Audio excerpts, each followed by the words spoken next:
Hello, it's Tad Walker here, and I've got another Sunday sport. Today, Michael, who's from Wrexham, I've just read on a little bit, 25. Michael was in a rush after the loo and he didn't zip up. Headline: I turned up at my new job with my cock hanging out my trousers. Nightmare.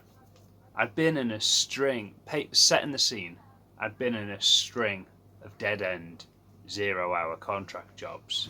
I was really fed up. I really thought I'd never make anything of life. On paper, my CV looked okay. I did well at school, got a couple of A-levels, and a degree from one of those unis that used to be a polytechnic. But there were no proper jobs to be had in my home town in South Wales. Hang on, it says it's from Wrexham. It's not in South Wales, it's from North Wales. He could have moved. Maybe I'm jumping the gun.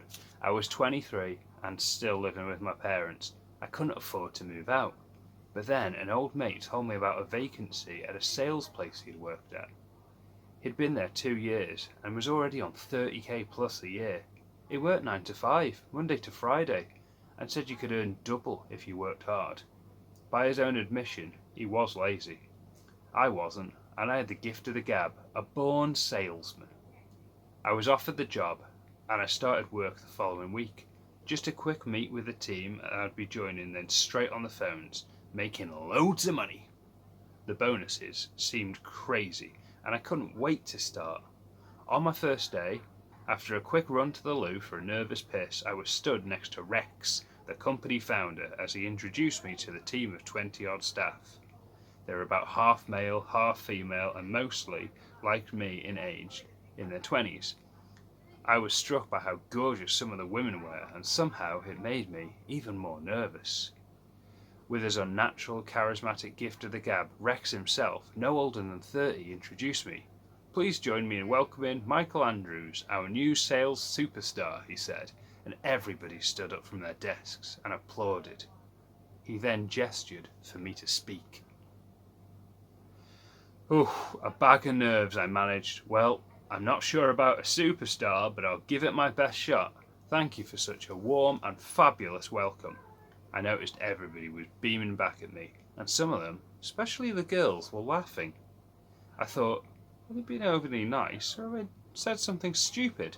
I put my hand to my mouth to check I wasn't somehow drooling or whatever. Then a lad, I now know as Chris, a mate, said, "You flied low, mate."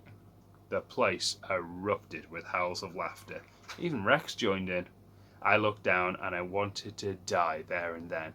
Not only were the flies of my suit trousers unzipped, but my schlong was sticking right out in full view of everybody, like a curious stoat. I turned round to pop it back in, and once zipped up, I faced back to the giggling crowd. In a bid to hide my utter humiliation, I said, "Well, things can only go up from here, if you pardon the pun." Everybody applauded, and I went to a desk to shadow one of the team to get the gist of how it all worked. My name from them has been Dickslip.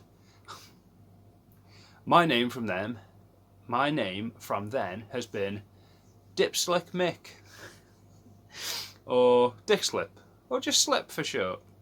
I don't mind, to be honest. I've only been here a year, and already I'm one of three team leaders. Even the new staff call me Slip, as do most of my clients.